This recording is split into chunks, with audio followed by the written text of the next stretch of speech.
இதுவரை நல்ல கேள்வி கேட்டுட்டு இருந்தீங்க. அறிவுபூர்வமாக அதான் கேட்கலுங்க, மக்களுக்கு தேவையான செய்தியை கேளுங்க.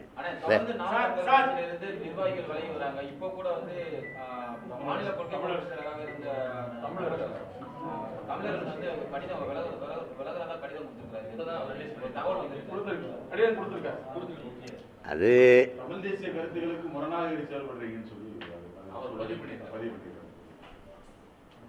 அவருக்கு வேறு கருத்து இருக்கலாம், அது சரி. அந்த அவர் கருத்தோட பொருத்தி போகிற இயக்கங்களில் போய் இணைஞ்சு இயங்கலாம், அது இருக்கிறது தான். சார், நீங்கள் இப்போ சொல்லும்பொழுது இந்த கட்சி அப்படி உருவாக்கப்பட்ட கட்சிகள் சேர்ந்து வரவங்க அப்படி தான் வந்திருக்காங்க. அப்படியே உங்களோட விலகி போகிறதுக்கான காரணம் நீங்கள் உங்கள்கிட்ட சிந்தனை செலுத்தி தான் வராங்க. தன்முனைப்பு தான், தன்னை முன்னிறுத்திக்கிறதா. நான் தான் கட்சி, நான் தான் கட்சி. இப்போ மதுரைனா நான் தான், ஈரோடுனா நான் தான், சேலம்னா நான் தான். அதாவது கட்சியில் ஒரு கோட்பாடு இருக்குது. கட்சிக்காக நான், புரியுதுன்னு நினைக்கிறேன். கட்சிக்காக நான், கட்சியில் நான். அவன் தான் கட்சியில் இருக்க முடியுமே, கட்சியே நான் அப்படின்னு நினைக்கிறது கஷ்டம். அது கட்சியின் வளர்ச்சியை ஒரு நீண்ட இலக்கை நோக்கி பயணிக்கிற பயணத்திற்கு பெரிய இடையூறாக, தடை கற்களாக, ஆங்கிலத்தில் செக் போஸ்ட்டுன்னு சொல்லுமா, அது மாதிரி நின்றுக்கிறோம். அது கஷ்டம். அந்த மாதிரி இடங்களில் நம்ம வேறு ஒரு வளர்ச்சிக்காக வேறு ஒரு ஆட்களை எல்லாம் இணைக்கும்போது தேவையற்ற முரண்கள் வருது. அது நமக்காக அவங்க வேறு ஒரு எதிர்பார்ப்போட விலக வேண்டியது வருது.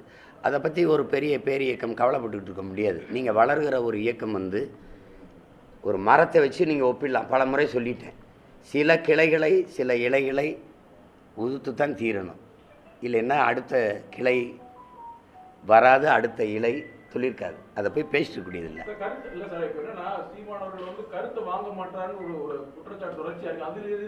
அவங்க கருத்து என்ன தம்பி, அவங்க கருத்து என்ன, கருத்து என்னன்னு சொன்னா தானே கேட்கணும். உன் கருத்து என்னன்னு சொன்னா தானே கேட்க முடியும். அவதூறு இது ஒரு பேச்சு. ஒருத்தருக்கும் ஒரு கருத்து இருக்க முடியாது தம்பி. அடிமை இனத்தின் உரிமைங்கிற கருத்தை தவிர வேற ஒன்றும் இருக்க முடியாது. இங்கே கருத்துனா என்னை ஏன் முன்னாடி நிறுத்தலை, வெளிப்படையாக அவங்களுக்கு சொல்லணும்னா, இப்போ விலைக்கு போகிறவங்களாம் சீமான் செத்ததுக்கு பிறகு கட்சி யாருக்கு, இதை சொல்லணுமா? நான் இந்த பிரச்சனையில் தான் எல்லாருக்கும் போட்டி பிரச்சனை. கட்சியில் என்னையை வளர விடலைங்கிறீங்க. கட்சி வளர்ந்தா தானே நீ வளருவ. கட்சிக்குள்ளே நீங்கள் தனியாக எப்படி வளருவிய? நீங்கள்லாம் சொல்லுங்களேன். கட்சிக்குள்ளே நீங்கள் என்னை வளர விடலை, யாரையும் வளர விடலைன்னா கட்சிக்குள்ளே எப்படி வளருவ? கட்சி வளர்ந்தா தானே நீ வளருவ. கட்சிக்குள்ளே நீ எப்படி வளருவ? உனக்கு ஒரு கூட்டத்தை சேர்ப்ப, அந்த கூட்டத்துக்குள்ளே நான் தான் காட்டுவேன். அதுதான் கட்சிக்குள்ளே தன்னை வளர்க்குறது. இப்போ இது கட்சியை வளர்க்குமா சிதைக்குமா? நான் நிற்கிற இடத்துல நின்று இந்த படையை நடத்தி பாருங்கள், உங்களுக்கு தெரியும். தம்பி, கட்சியில் ஒரு கோட்பாடு இருக்குது. எதையும் ஜனநாயகபூர்வமாக முடிவெடுத்து சர்வாதிகாரமாக செயல்படுத்தணும், எதையும் அறிவுபூர்வமாக சிந்தித்து உணர்வுபூர்வமாக செயலாக்கம் பண்ணணும். இல்லைன்னா அது வெல்லாது. அது இல்லைன்னா நீங்கள் அது இல்லைன்னா நடத்த முடியாது, நடத்தவே முடியாது. நீங்கள் நடத்தி பாருங்கள். நீங்கள் நடத்தி பாருங்கள். இல்லை நேரில் இருந்தோ, தாத்தா காமராஜ் இருந்தோ, பேரறிஞர் அண்ணாவில் இருந்தோ, ஐயா கருணாநிதியில் இருந்தோ, எல்லாம் அப்படி இல்லைன்னா அண்ணன் வைகோ மாதிரி ஆளுகளெல்லாம் ஏன் வெளியேற்றணும்? ஒரு கட்சிங்கிறது சர்வாதிகாரம்ங்கிற சொல்லையும் நீங்கள் கொடுங்கொன்மையும் குழப்பிக்கூடாது. சர்வாதிகாரம்ங்கிற ஒரு நேர்மையாளன் சர்வாதிகாரியாகத்தான் இருந்தே ஆக முடியும்னு ஐயா இறையன் எழுதுனது இருக்கு.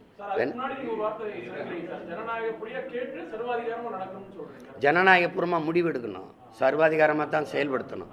அங்கேயும் போய் ஜனநாயகம் செஞ்சா செய்யுங்க தம்பி, செஞ்சா செய்யுங்க, செய்யலைன்னா போங்கன்னா, படித்தா படிங்க, படிக்கலைன்னா போங்கன்னா நல்ல மாணவர்களை நீங்கள் உருவாக்க முடியாது.